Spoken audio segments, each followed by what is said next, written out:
Cek satu. Cek cek.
Telah kita pahami bahwa pencipta kita adalah Allah Subhanahu wa Ta'ala.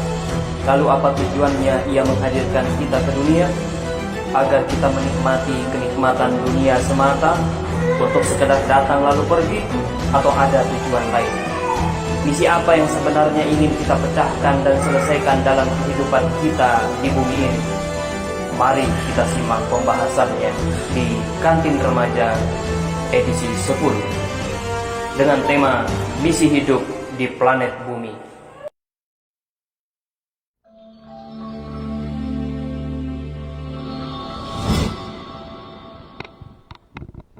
Oke.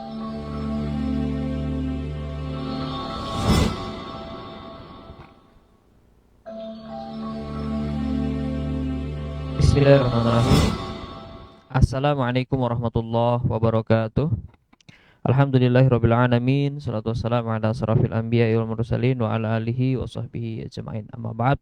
Alhamdulillah, puji dan syukur kita panjatkan kehadirat Allah Subhanahu wa Ta'ala, karena pada sore hari ini kita masih diberikan nikmat iman dan Islam, masih diberikan nikmat kesehatan, sehingganya kita dapat bertemu, bermuajahah melalui online di live streaming Facebook Ar-Risalah. Salawat dan salam kepada Nabi kita Muhammad Sallallahu Alaihi Wasallam, karena dengan perjuangan beliaulah kita dapat mengenal Islam dan dapat menjadikan Islam sebagai pedoman hidup kita. Sahabat, sobat muda dimanapun berada, kita pada hari ini akan membahas tema misi hidup di planet bumi. Ini adalah kelanjutan ya dari minggu lalu yang membahas tema seputar keimanan, seputar akidah, yaitu jalan menuju iman, dan ini adalah sambungannya. Oke, maka dari itu jangan kemana-mana, silahkan share, simak hingga akhir, dan komen di kolom chat ini ya. Sobat muda dimanapun berada, misi hidup di planet bumi. Kalau kita bertanya pada diri kita, ya, sebagaimana yang ada di slide, ya, siapa diri kita sebenarnya? Kita dulu tiada, sekarang ada. Siapa yang mengadakan kita di dunia? Kemudian apa tujuan dan misi kita sebenarnya di dunia ini? Ya. Kita dulu tidak ada, menjadi ada. Dan yang mengadakan kita, yang menciptakan kita itu adalah siapa? Allah Subhanahu wa Ta'ala. Sebagaimana minggu lalu kami jelaskan bahwa mustahil adanya sesuatu itu tiada yang menciptakan, pasti ada. Siapa dia? Allah. Allah Subhanahu wa Ta'ala yang menciptakan, ya, sebagaimana di slide selanjutnya. Nah, ini Allah, lafaznya seperti ini, dan Allah itu memiliki sifat-sifat, ya, yang dimana mustahil kita ada tanpa ada yang menciptakan. Pada suatu ketika saya menyampaikan hal ini kepada murid saya di sekolah, saya kasih tahu bahwa semua yang ada di alam ini, semuanya itu adalah makhluk Allah. yang diciptakan oleh Allah Subhanahu wa taala. Kemudian ada pertanyaan lagi lanjutan. Kalau begitu lantas siapa yang menciptakan Allah? Nah, disinilah perannya kita memahami sifat-sifat Allah, ya. Bahwa Allah itu azali, ya. Bahwa Allah itu kidam, terdahulu, ya. Bahwa Allah itu mukhallafatul lil hawadis, ya, berbeda dengan semua yang baru, ya, yang ciptaannya berbeda. Kalau ciptaannya itu diciptakan, kalau Allah itu menciptakan. Allah itu tidak berawal, tidak berakhir. Allah itu sudah ada dari dulu, sejak dulu, terdahulu, ya. Mengawali daripada dia yang membuat sesuatu itu ada awalnya, ya.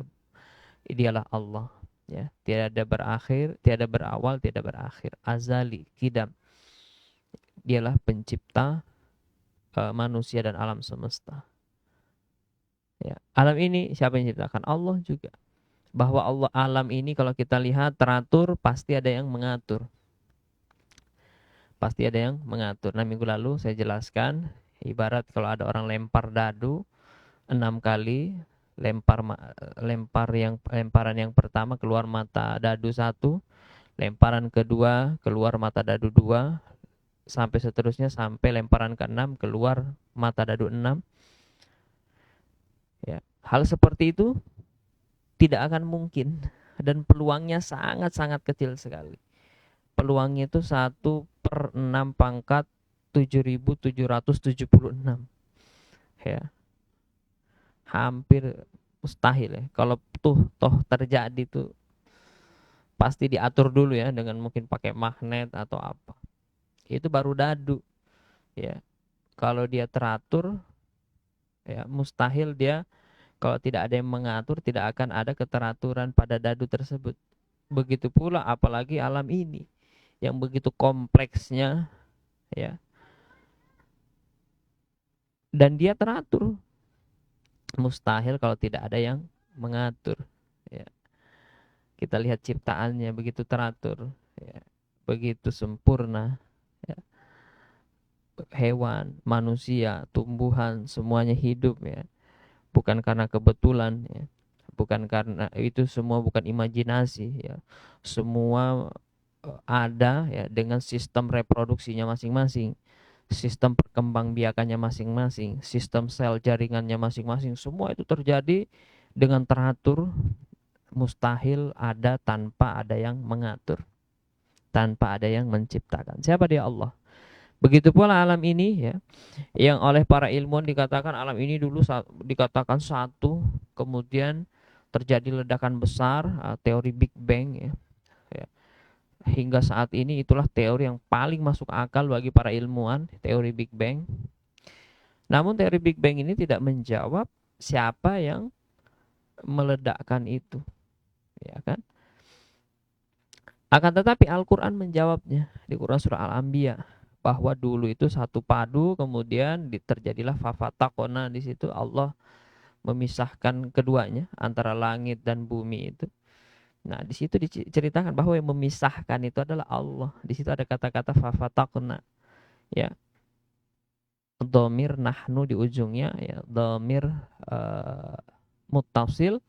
Nahnu dia menjadi nun, alif di akhir katanya. Ya, Allah menggunakan kata kami di situ. Tidak menggunakan kata fafataqtu misalnya, saya, tapi digunakan kami. Nah, di situ adalah dalam rangka kalau Allah itu, ya, mulia sifatnya, ya, menggunakan kata nahnu. Kalau kita pelajari ilmu bahasa Arabnya. Apa artinya? Bahwa alam ini mustahil ada tanpa ada yang menciptakan. Siapa yang menciptakannya? Allah Subhanahu wa ta'ala. Makanya di ayat selanjutnya itu dikatakan pencipta, di slide selanjutnya, pencipta manusia dan alam semesta itu siapa, ya. Mulai daripada ayat yang pertama turun, Iqra bismi rabbikal ladzi khalaq, khalaqal insana min 'alaq. Di situ ada kata, ya, di ayat keduanya, khalaqal insana min 'alaq. Dia yang menciptakan manusia dari alaq. Nah, di situ dicipta. Kemudian di ayat selanjutnya, ya, di situ disebutkan di Quran surah An-Nisa ayat 1, bahwa Allah menciptakan semua itu, ya. An-Nisa ayat 1. Ya ayuhan nasu taqu rabbakumul ladzi khalaqakum min nafsin wahidati wa khalaqa minha zaujaha wa bassa minhuma rijalan katsira wa nisaa wattaqullaha alladzi tasaaluna bihi wal arham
kita kemudian lalu pergi, ataukah nanti kita sekedar disuruh mengelola bumi kemudian menghancurkannya, kemudian bumi ini hancur kemudian kita pergi, apakah sekedar itu?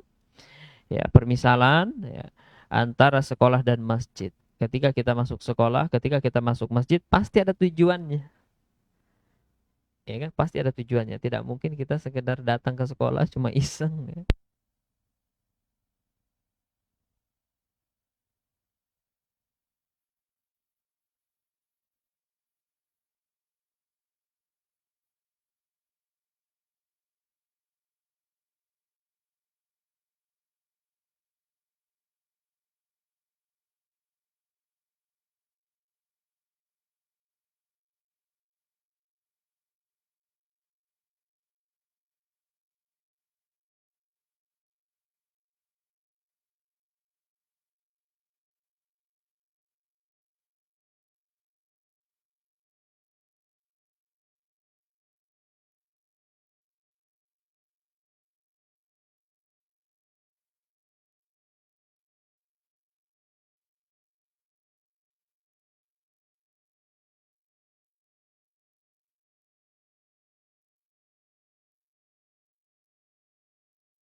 jazm, maka larangannya itu adalah haram. Tapi kalau dia tidak tegas larangannya atau ghairu jazm, maka dia nanti jatuhnya makruh. Ya, nanti juga kalau kita membahas itu tentang hukum ya di usul fikihnya Imam Al-Amidi, ya di situ juga nanti dijelaskan bagaimana kita itu ittiba kepada Rasul. Ya, kan ada ayatnya itu,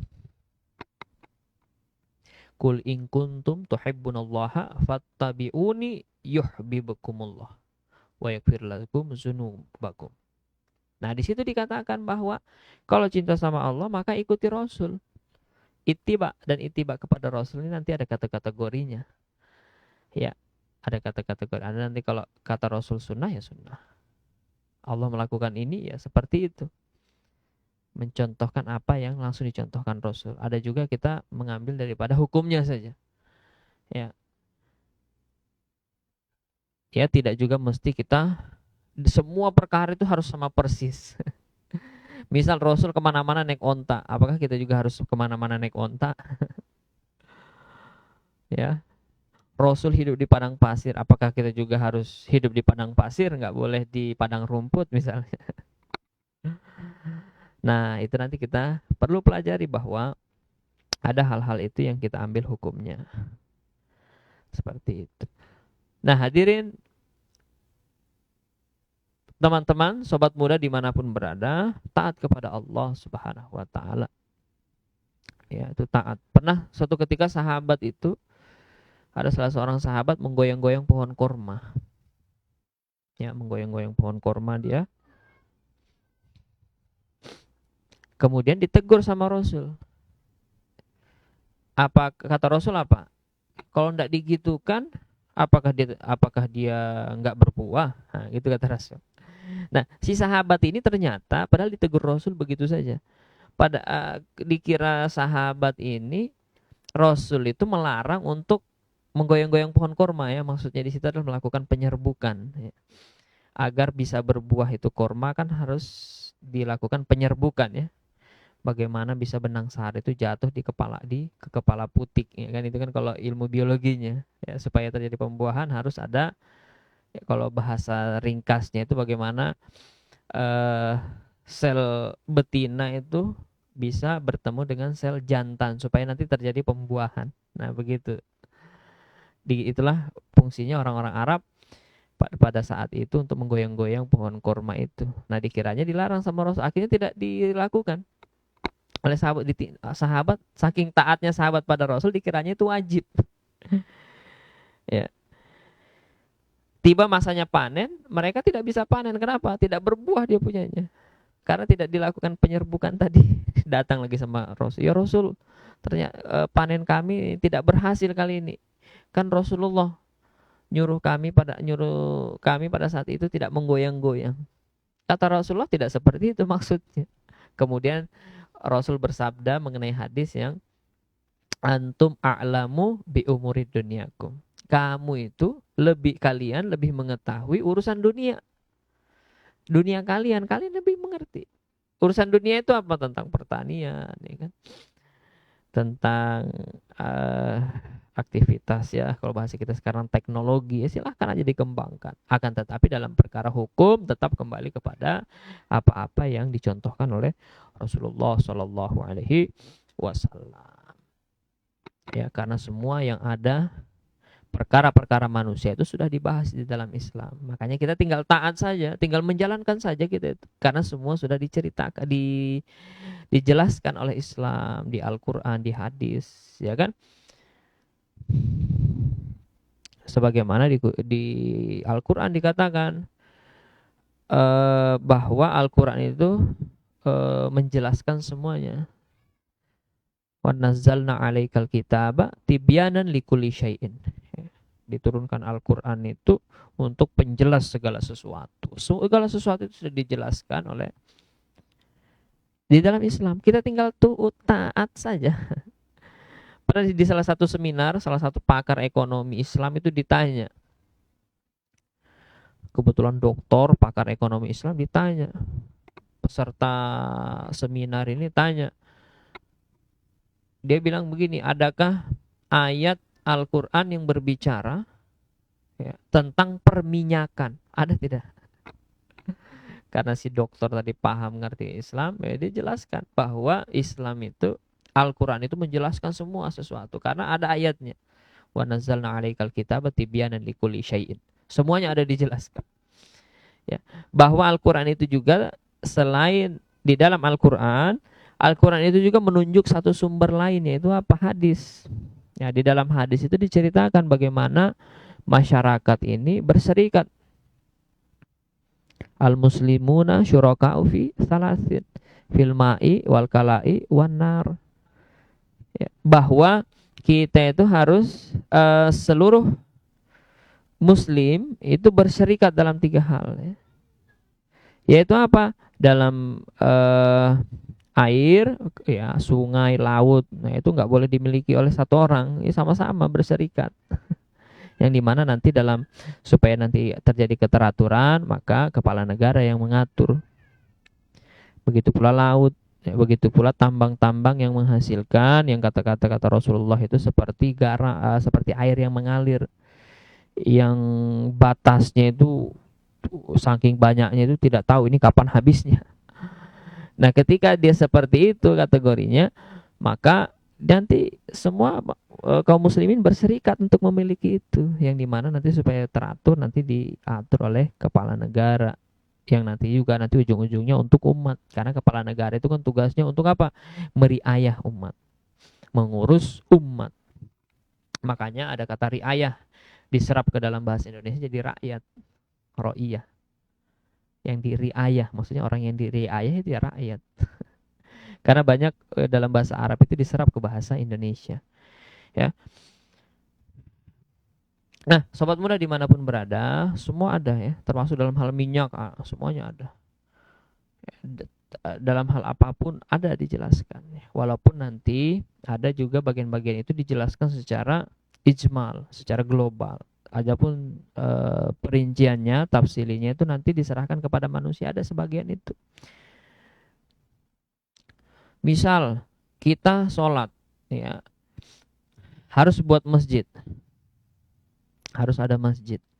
Nah, teknis orang buat masjid ya barangkali tidak diceritakan di dalam Al-Quran, ya kan? Akan tetapi bagaimana? Ya, manusia sudah diberikan akal oleh Allah untuk memikirkan bagaimana nanti bisa membuat masjid yang baik. Kalau bisa nanti sampai anti gempa, sehingga nanti biar gempa orang tetap bisa sholat. Yang anti banjir, ya kan, anti panas, ya kan. Makanya kalau kita lihat sejarah di Maroko, di Turki dulu-dulu itu orang paham, ya kan, arsitek-arsiteknya luar biasa. Tanpa pakai mic aja ruangan itu didesain sedemikian rupa supaya orang bisa mendengar suara imam. Saking hebatnya itu orang berpikir karena Allah sudah mengasih akal, ya. Orang bisa mikir sendiri kok. Ada hal-hal itu yang bisa kita pikir sendiri, yang dimana tetap hukumnya, relnya itu tetap ikut kepada Al-Quran, Islam, ya. Sama lah ibaratnya misalnya nih teman-teman sekalian, kita disuruh makan. Nah, makan, ya, orang tua kita ngomong gitu aja, kita sudah ngerti. Tanpa harus diceritakan, buka magic jar-nya dulu, masukkan sendoknya, ambil, jatuhkan ke piring. Nanti kalau makan pakai sendok dan seterusnya, itu gak usah dijelaskan, bisa sendiri kalau sudah biasa kan. Cukup kita dikasih tahu, nah makan. Nah, kita sudah tahu apa saja langkah-langkahnya supaya bisa makan di atas meja itu kita sudah tahu. Kenapa? Karena kita punya akal. Nah, gitu gambarannya. Ada hal-hal yang memang teknis itu Allah tidak menceritakannya, tapi Allah sudah ngasih akal kepada kita, langkah-langkahnya, teknisnya kita ngerti sendiri nanti kalau kita meneliti, menelaah dan seterusnya. Seperti dalam teknik pengelolaan tambang. Memang tadi tambangnya di dalam Islam itu siapa yang berhak mengelola tambang ini diceritakan tadi sebagaimana hadis tadi. Akan tetapi teknisnya nanti bagaimana? Nah, teknologinya itu nanti bisa dipelajari oleh manusia, ya kan? Berlaku nanti dalam perkara teknis, antum a'lamu bi umuri dunyakum, bisa kita kelola sendiri. Nah, ini berkaitan tentang hal-hal yang dijelaskan di dalam Al-Quran. Kita tinggal taat saja, Taat. Nah, ini tugas kita. Misi kita di dunia adalah apa? Taat kepada Allah. Apapun aktivitas kita taat. Ketika kita bekerja taat kepada Allah. Ketika kita sekolah taat sama Allah. Aturan-aturan yang kita jalankan. Tidak boleh melanggar hukum-hukum Allah yang haram. Ketika bermasyarakat taat pada Allah. Aturan-aturan bermasyarakat. Ketika bernegara taat kita kepada Allah. Bagaimana kita menjalankan aturan-aturan Allah dalam bidang kenegaraan, bernegara. Karena Islam juga mengatur bagaimana orang bernegara, membangun peradaban, bernegara. Bagaimana membela negara. Semuanya dijelaskan dalam Islam. Termasuk misalnya kapan harus pindah ibu kota. Ini yang lagi viral ini. Semuanya dijelaskan dalam Islam. Kita tinggal taat saja. Karena tugas kita itu adalah ibadah, taat kepada Allah. Kemudian yang kedua adalah apa? Taatullah wa khudu'u lahu, tunduk kepada Allah. Seandainya Islam itu ajarannya menyakitkan dan tidak masuk akal bagi kita, tetap kita jalankan. Itulah orang tunduk. Coba kita lihat tentara, bagaimana tunduknya dia pada seniornya, pada atasannya. Apalagi tentara-tentara yang baru pendidikan. Disuruh merayap. Disuruh ke parit, beguling di parit, beguling di gunung. Panas-panasan, ikut aja, berenang, laut direnangi. Disuruh seniornya ikut aja dia. Nggak pandang bulu, sakit nggak apa, jalani. Siap pantang menolak tugas, siap salah. Siap salah. Itu orang tunduk, gambarannya tentara itu kepada atasannya, seniornya. Begitu pula kita kepada Allah Subhanahu wa taala. Kita tunduk kepada Allah. Apapun yang diperintahkan Allah jalankan. Ya, coba kita lihat nabi-nabi terdahulu. Nabi Ibrahim misalnya diperintah untuk membunuh anaknya, tidak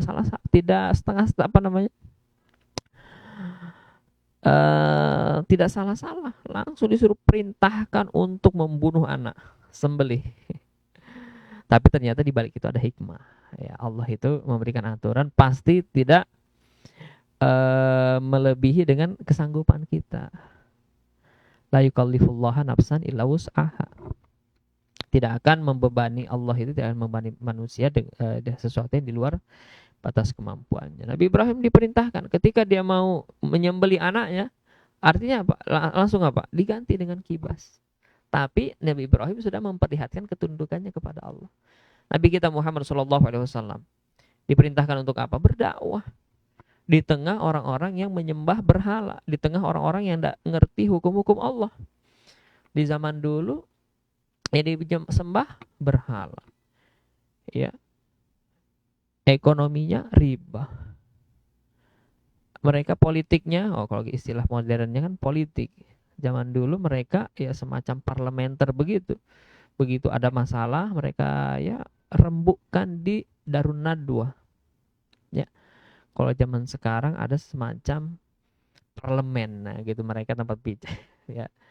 Makanya kalau kita bahas tentang politik itu ada istilahnya, kalau dalam sistem pemerintahan itu ada parlementer, presidensial. Kalau presidensial kan nanti presiden nih punya andil. Tapi kalau parlementer, nah nanti dia yang paling tinggi itu adalah parlemen. Ya. Kalau di zaman Rasul dulu memang di Arab pada saat itu sebelum Rasul hijrah, di Mekah itu ya yang mereka tahunya cuma tokoh-tokoh Mekah, tidak ada pemimpin sentralnya. Tapi mereka ketika ada masalah-masalah mereka rembukan di Darun Nadwa itu. Yang dimana juga mereka pada saat itu tentu saja karena pada saat itu masih Arab jahiliyah, maka dia tidak memakai aturan-aturan Allah. Rasulullah diutus di situ, di tengah orang yang tidak menerapkan aturan Allah, di tengah orang yang tidak menyembah Allah malah menyembah berhala. Rasulullah diutus ke situ. Apa resikonya? Pasti resikonya apa? Dicemooh, diludahi, dibunuh, atau mau dibunuh itu sudah lumrah. Tapi oleh Rasulullah SAW tetap tunduk kepada Allah, disuruh dakwah ya dakwah. Subhanallah. Rasul tunduk aja, ikut saja apa arahan dari Allah yang dia lakukan. Akhirnya apa? Terbukti Rasulullah berhasil dakwahnya. Kemudian melakukan hijrah dan seterusnya. Nah, sobat muda dimanapun berada, kita itu tugasnya taat aja. Kemudian tunduk. Tunduk aja. Apa yang diperintahkan Allah jalankan saja. disitulah nanti pasti Allah akan menangkan, pasti Allah akan ridho sama orang-orang yang tunduk kepada Allah. Kemudian komitmen pada syariat, ya, iltizam pada syariat, wattizamu masyara'ahu minaddin. Apa yang diperintahkan jalankan, apa hukum-hukumnya jalankan. Ya, di dalam Islam dijelaskan ada istilahnya itu hukum wad'i, ada hukum taklifi. Hukum taklifi ini nanti sunnah, wajib, sunnah, mubah, makruh, haram. Ketika dia wajib, ya wajib dikerjakan, ditinggalkan berdosa. Ketika sunnah, sunnah dikerjakan berpahala, ya. Akan tetapi kalau kita tinggalkan, apa yang terjadi? Tidak dapat pahala, kita rugi kita, ya. Kemudian ada mubah, sesuatu yang boleh. Kemudian ada makruh. Kalau makruh ini kalau dikerjakan tidak masalah, tapi kalau ditinggalkan kita berpahala, ya kan? Kemudian apalagi yang haram. Haram ini kalau ditinggalkan berpahala, sebaliknya tadi. Kalau dikerjakan mendapat dosa. Nah, ini mabuk-mabukan, minuman keras, menolak hukum Allah dan seterusnya. Haram hukumnya. Ya, apa-apa yang diperintahkan Allah jalankan. Apa-apa yang diminta oleh Allah untuk tinggalkan, ya kita tinggalkan. Begitu ya, sobat muda sekalian. Inilah yang berkaitan dengan hukum taklifi. Tetapi juga ada nanti hal-hal yang sifatnya wad'i. Kita juga harus terikat pada hukum wad'i. Ya, misal sholat tadi hukumnya apa? Sholat hukum 5 waktu, hukumnya wajib. Akan tetapi ketika sholat itu nanti ada penghalangnya, misal perempuan nih lagi haid, nah dia tidak boleh sholat, nah itu penghalangnya, mania. Ya, ada juga nanti, nah ketika dia aturannya orang yang haid dia nggak boleh sholat, ya dia terikat dengan aturan itu dan dijalankan, nggak boleh enggak, ya seperti itu. Begitu pula orang haid, penghalangnya tidak boleh puasa, tidak boleh pegang mushaf. Sebagian ulama mengatakan tidak boleh pegang mushaf, tidak boleh baca Quran, tidak boleh masuk masjid. Ya, sebagian ulama. Kalau kita baca di fikih-fikih dasar ya di Safinatun Najah itu ada orang-orang yang dilarang kalau dia belum wudu dan pada saat tidak suci. Nah itu ada penghada itu, ya dijelaskan di situ. Nah itu kita terikat dengan itu, ya. Orang sholat dalam perjalanan, nah di situ nanti ada dapat ruksoh. Ruksoh ini bagian daripada hukum wadai, ya. Sholat nanti misalnya kalau perjalanannya 90 km kurang lebih, ya 90 km perjalanannya, ya. Nah maka nanti dapat ruksoh. Misalnya tadi sholat boleh di jama, boleh di qasar. Nah kita terikat dengan hukum itu, ya. Akan tetapi kalau sholat subuh jangan di jama atau di qasar atau dihilangkan gitu. Nah kita terikat dengan hukum itu, kita terikat dan kita laksanakan konsisten. Sebagaimana orang juga mau terikat dengan hukum-hukum yang ada di daerahnya. Misal hukum tentang helm. Nah, kalau untuk helm mau aja terikat, ya kan? Kalau depan kantor ada razia, cepat-cepat pakai helm. Kenapa? Takut, dia merasa hukumnya ada. Kalau nggak kena itu bisa kena tilang ya, kalau nggak pakai helm. Giliran urusan aturan helm mau, tapi giliran berkerudung nggak mau. Nah ini lucu kita. Giliran sholat nggak mau, giliran bayar zakat ogah-ogahan, tapi giliran disuruh bayar pajak motor, pajak bayar air mau, tapi giliran zakat malas. Nah ini ya, nah itu aturan, kita mesti terikat kepadanya. Dan di dalam ayat Al-Quran bahwa kita itu harus masuk ke dalam Islam, terikat kepada Islam itu seluruhnya. Ya ayyuhalladzina amanu dkhulu fis-silmi kafah wala tattabi'u khutuwati syaitan. Hai orang-orang yang beriman, masuklah ke dalam Islam secara kafah, secara menyeluruh. Jangan kamu ikuti langkah-langkah setan, karena setan itu tidak mau taat, tidak mau terikat dia. Makanya dia tugasnya, dia pengennya menggoda orang aja supaya terjerumus ke dalam dosa. Dia tidak mau terikat. Nah, ini kan ada ceritanya tuh di hadis. Pada suatu ketika Rasul itu meminta sahabat itu menjaga gandum. Tapi ternyata beberapa malam itu dicuri terus, tapi dilepaskan terus sama sahabat ini. Abu Hurairah ya, yang menjaga itu. Karena dia kesian. Ya. Dan di malam terakhir dia ngomong, pas dia mencuri lagi, kata Abu Hurairah, saya tidak akan lepaskan kamu lagi. Tapi memohon-mohon lagi dia. Kalau begitu katanya terakhir itu, maukah kamu saya kasih amalan, tapi lepaskan saya. Apa itu amalannya? Kalau kamu mau terhindar dari gangguan jin, setan, kalau kamu mau tidur baca ayat kursi. Terkesima ini Abu Hurairah, dilepaskannya lagi. Kemudian apa kata ketika ketemu pas subuh ketemu Rasul tadi malam, ya Rasul tadi malam itu kecurian lagi, tapi saya lepaskan lagi. Dia ngasih amalan sama saya. Kalau mau tidur baca ayat kursi. Apa kata Rasul? Itu benar.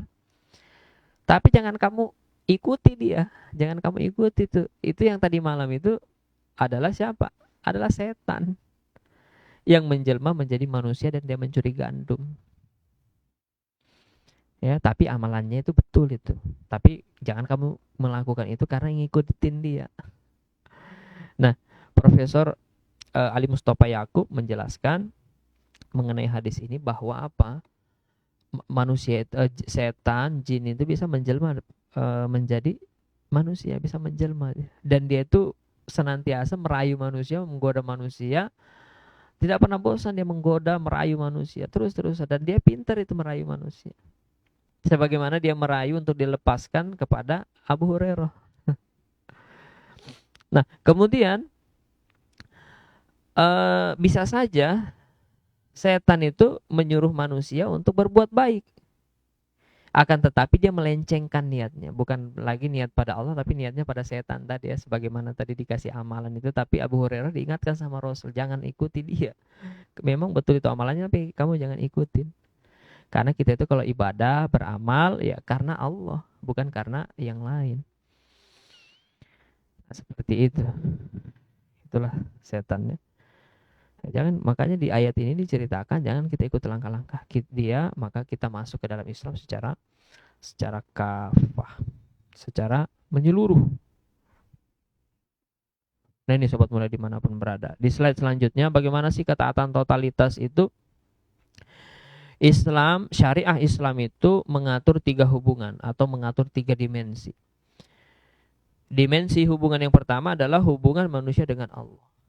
Di situ ada aturan-aturannya. Apa aturan-aturannya? Sebagaimana di slide ini, di ketaatan totalitas. Aturannya apa yang mengatur hubungan manusia dengan Allah? Yaitu apa? Berkaitan dengan akidah atau keimanan atau tauhid dan ibadah.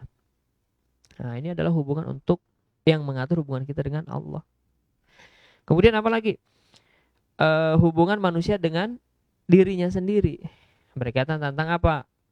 Aturannya, makanan, minuman, bagaimana menempelkan akhlak yang baik, bagaimana memilih makan minuman yang halal, itu diwajibkan dalam Islam dan diatur dalam Islam. Bagaimana memilih makanan, memilih minuman, memilih pakaian, menempelkan akhlak yang baik, itu ada aturannya.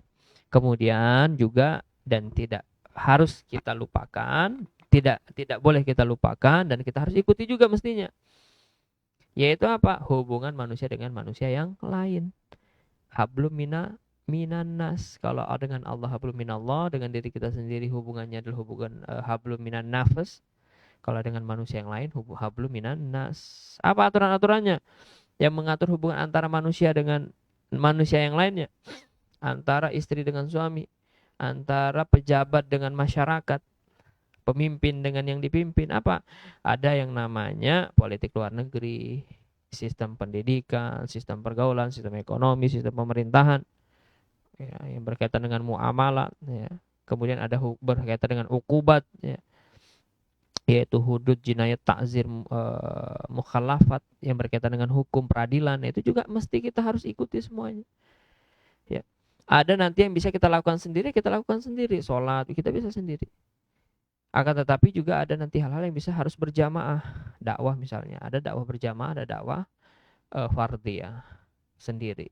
Akan tetapi hal-hal yang sifatnya ukubat ini harus negara, ya, masyarakat bersama negaranya harus melaksanakannya, tidak meninggalkan. Begitupun hukum politik, hukum ekonomi ini harus levelnya negara. Dan itu syariat juga yang mesti kita masuk semua itu, kita jalankan semua itu secara kafah, secara menyeluruh. Ya. Yang dimana kalau kita tidak laksanakan itu, kita bisa diancam oleh Allah. Kita bisa ditempeli sifat apa? Baca Al-Maidah 44, 45, 47. Wa man lam yahkum bima anzalallah fa ulaika humul kafirun, fa ulaika humul zalimun, fa ulaika humul fasikun. Kalau kita tidak kerjakan, tidak memutuskan menurut apa yang diturunkan oleh Allah, maka bisa jadi kita menjadi kafir. Bisa saja loh ya. Bukan berarti saya nuduh semuanya kafir, tidak. Maksudnya itu kalau dia menentang secara etikodi hukum-hukum Allah itu, maka ditempelkan sifat kafir. Di ayat lain juga diceritakan. Ali Imran ayat 100. Ya ayyuhalladzina amanu in tuti'u fariqam minal ladzina utul kitaba. Hai orang-orang beriman, jika kamu nanti mengikuti orang-orang yang ahlul kitab, yaruddukum ba'da imanikum kafir, maka kamu nanti bisa apa? Bisa mendapatkan stempel ba'da imanikum kafir, setelah iman kafir, setelah beriman. Nah itu harus hati-hati kita, jangan sampai itu menempel pada kita. Ya, kita harus masuk ke dalam Islam itu secara kafah. Bisa jadi nanti juga kena sifat zalim, fasik. Ketika kita melakukan kemaksiatan, ya bisa jadi zalim, bisa fasik. Menyembunyikan kebenaran bisa fasik.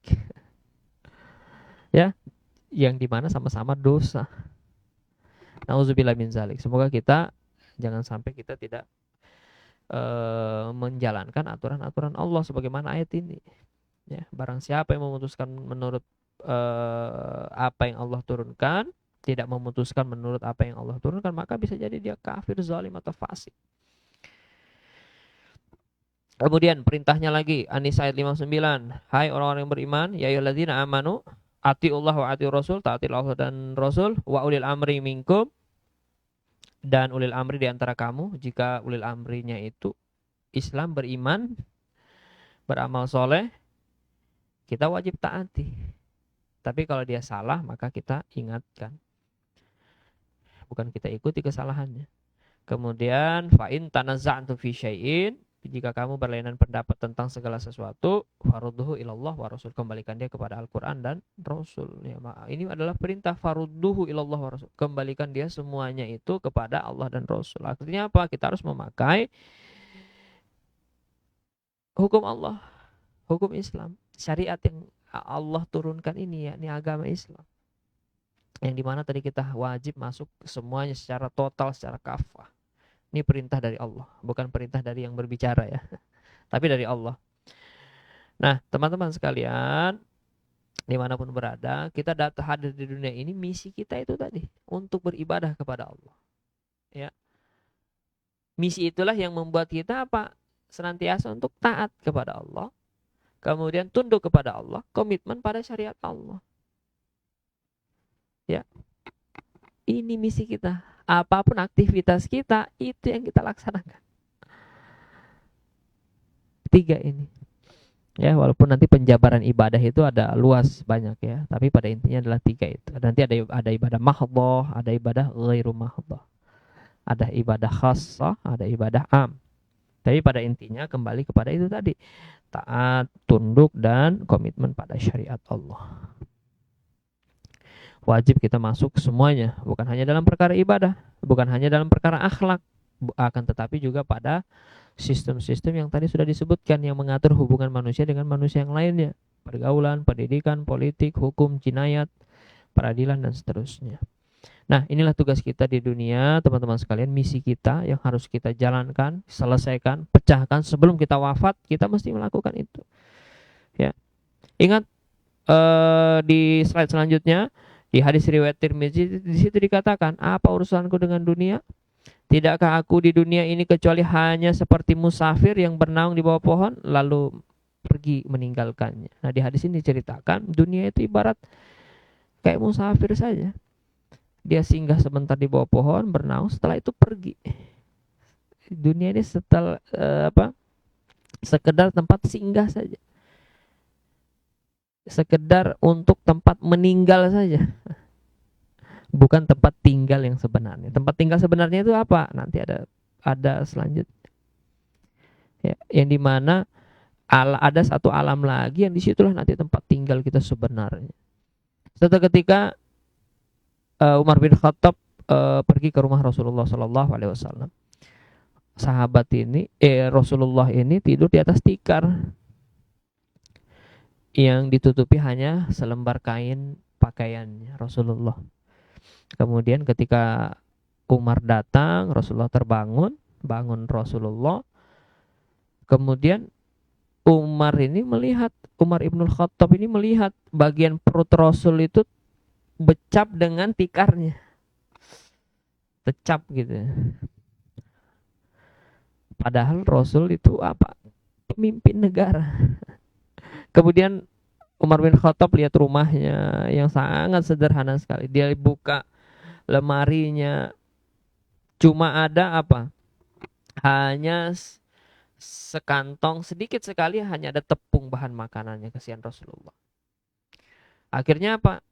Umar ini nangis. Dia memikirkan nasibnya Rasulullah, kok kepala negara begini, tidur di atas tikarnya itu nyeplak di perutnya. Kemudian makanannya cuma tersisa di lemarinya itu cuma sekantong sedikit tepung. Kemudian rumahnya sangat sederhana. Kemudian ya Rasulullah, kenapa begini ya Rasulullah? Coba lihat itu Romawi, penguasa Persia. Mereka semua dalam kemewahan. Lantas apa kata Rasulullah? Kenapa kamu menangis wahai Umar? Ya, diceritakan di hadis riwayat Muslim itu. Bagian mereka itu dunia, tapi bagian kita adalah akhirat. Nah, di sini dijelaskan bahwasanya bagian kita itu adalah akhirat. Nah, kita lihat slide selanjutnya. Coba kita jawab pertanyaan berikut ini, teman-teman sekalian. Jika suatu ketika kita mendapat hadiah 1 miliar, kita mau apakan 1 miliar itu? Tapi ada pertanyaan berikutnya. Apa yang kamu perbuat dengan uang 1 miliar itu seandainya kamu itu besok wafat? Kalau kita besok wafat dapat uang 1 miliar, kira-kira ngapain?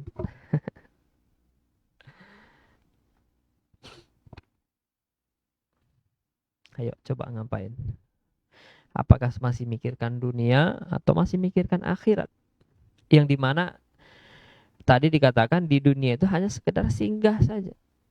Yang dimana nanti ada tempat tinggal sebenarnya, yakni akhirat. Nah, ini fase kehidupan kita di slide selanjutnya. Mulai alam ruh, alam rahim, alam dunia, alam kubur. Nah, sekarang kita ada di alam dunia. Masih ada alam kubur lagi, masih ada alam akhirat. Oh, masih panjang lagi. Di yaumul mahsyar, di padang mahsyar itu nanti kita 50.000 tahun, ya masih lama ya. Di alam kubur kita nanti menunggu sampai dibangkitkan, masih lama.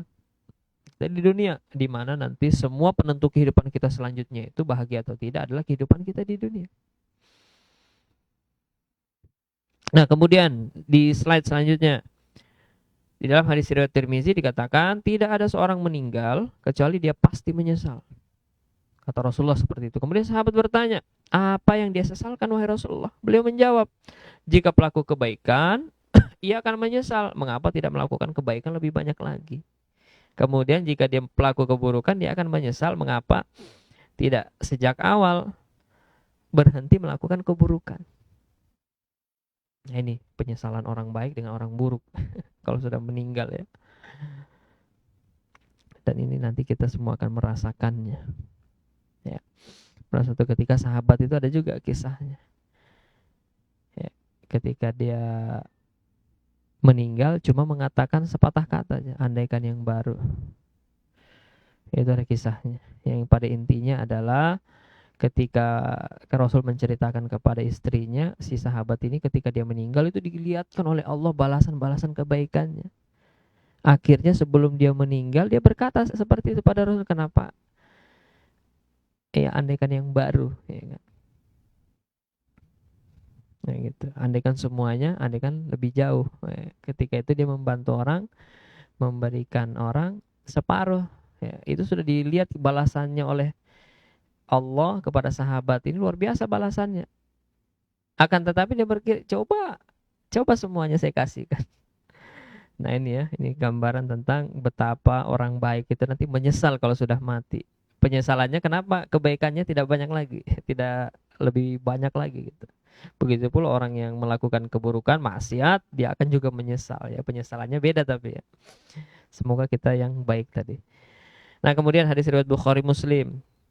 Nah ini sebagai renungan kita supaya kita itu taat sama Allah dalam melaksanakan misi kita, agar misi kita ini tercapai ya. Jangan giliran main FF, PUBG, ML aja. Mau fast rank ya. Kalau itu semangat, tapi giliran ibadah nggak semangat. Nah, ini kita renungan supaya kita semangat. Di dalam hadis riwayat Bukhari Muslim ya teman-teman, yang mengikuti mayit sampai ke kubur itu ada 3. 2 akan kembali, 1 akan tetap bersamanya. Ya di slide selanjutnya itu. Yang mengikutinya adalah keluarga, harta dan amalnya. Yang kembali adalah keluarga dan hartanya ya. Kalau orang sudah meninggal itu keluarganya pulang, hartanya juga, bahkan tikar ketinggalan aja dibawa pulang lagi. Kecuali dia nggak Islam ya. Ada itu salah satu berita itu saya pernah lihat, saking kayanya tapi orang bukan Islam ya. Itu mobil Innova atau mobil apa itu, mobil mewah pokoknya, itu dimasukkan di dalam kuburnya. Dia kira dia kira mobilnya itu akan ikut ke alam selanjutnya kali ya. Tikar ketinggalan aja kalau dalam Islam itu diambil lagi tuh, tikar ketinggalan ambil. Karena keluarga harta itu akan pulang. Sedangkan yang tetap bersamanya di kubur adalah amalnya. Istri yang mencintainya, anak-anak yang sayang sama dia, disuruh temani dia di kubur nggak akan mau. Nggak akan mau ya kan. Itu kalau sudah kita di kubur tinggal nanti amalnya. Nah ini amal kita yang penting, makanya perbaiki amal kita. Hadis riwayat Bukhari Muslim. Kemudian di slide selanjutnya diceritakan di Quran surah Al-Qiyamah ayat 13 sampai 15. Di situ diceritakan yunabba'ul insanu yauma izim bima qaddama wa akhar. Pada hari itu diberitakan kepada manusia apa yang telah dikerjakannya dan apa yang dilalaikannya. Balil insanu ala nafsihi basirah. Bahkan manusia itu menjadi saksi atas dirinya sendiri walau alqa ma'azirah, meskipun dia mengemukakan alasan-alasannya. Nah ini dia nanti yang terjadi juga sama kita ya. Kemudian di slide selanjutnya di Quran surah Yasin. Nah di situ nanti kita, pada hari ini kami tutup mulut mereka dan tangan-tangan mereka, berkata kepada kami dan kaki-kaki mereka memberi kesaksian terhadap apa yang telah mereka usahakan. Quran surah Yasin ayat 65. Nanti tangan kita berbicara, kaki kita berbicara, mulut kita mau berbicara tapi mulut kita ditutup, dikunci. Karena kalau mulut kita kan, apakah kamu dulu maksiat? Kita ngomong enggak. Tapi kakinya ngomong. Diceritakan nanti di akhirat itu nanti kita seperti itu kehidupannya. Makanya kita harus berbuat baik dengan anggota tubuh kita, supaya nanti ketika dia bersaksi di hadapan Allah, dia mengatakan yang baik-baik, bukan yang buruk. Nah sobat sekalian, sobat muda dimanapun berada, apakah surga tempat kembali kita ataukah neraka? Nah ini kita ucapkan, kalau baik pasti surga, kalau buruk neraka tempat kita. Makanya pada intinya adalah kita melakukan ibadah tadi, taat kepada Allah 100%. Ya. Kalau begitu, Pak, gimana tobatnya? Mindset tobat itu adalah kita berusaha terus berbuat baik.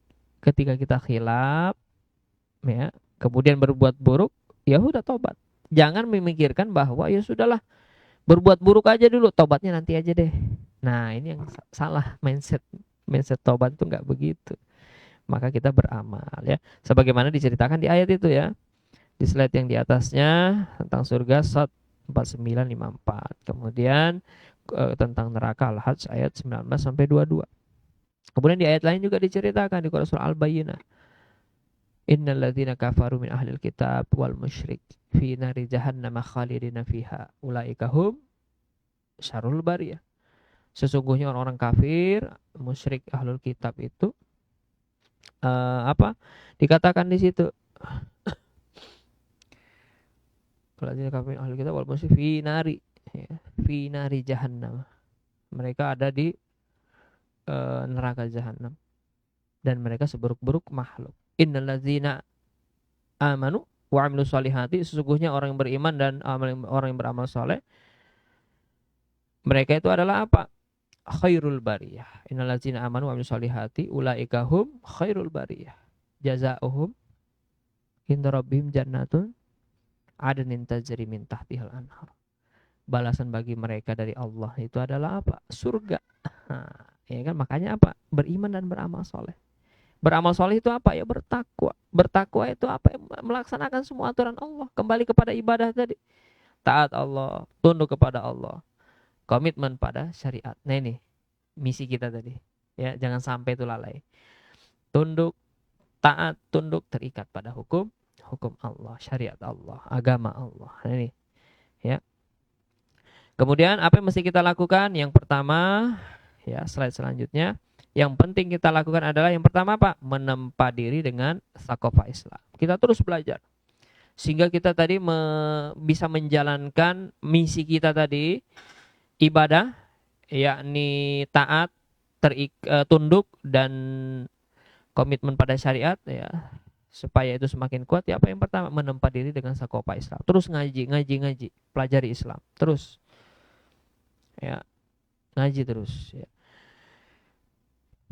Belum bisa bahasa Arab, ngaji Indonesianya dulu, terjemahan dulu. Setelah itu belajar bahasa Arab, pelajari ilmu, ya. Tiada hari tanpa ilmu, belajar terus. Yang kedua apa? Slide selanjutnya, membaca dan mengamalkan Al-Qur'an.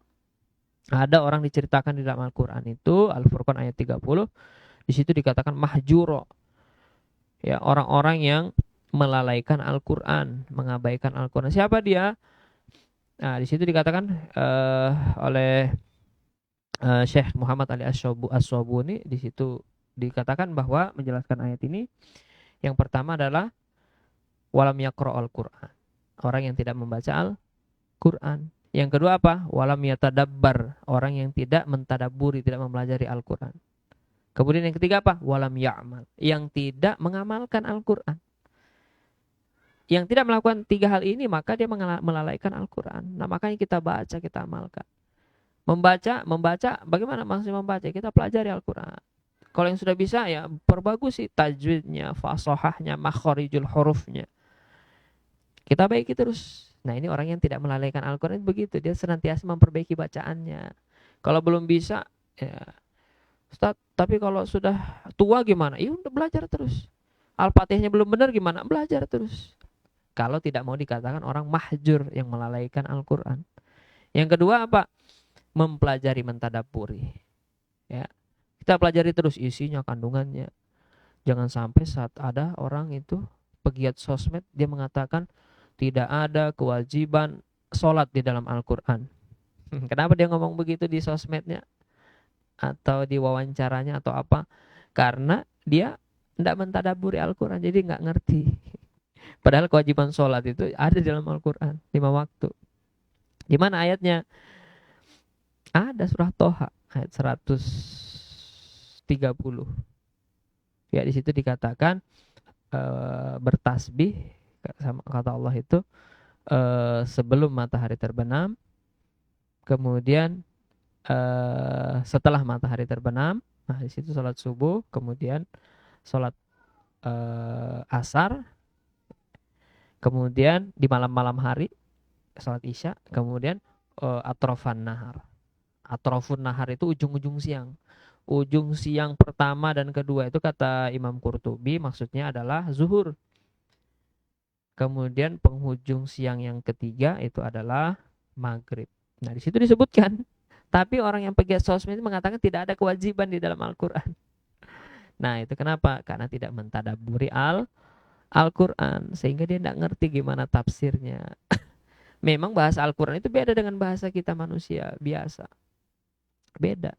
Kalau kita kan maunya di Al-Qur'an itu begini kata-katanya. Sholatlah kalian isya, subuh, duhur, maghrib,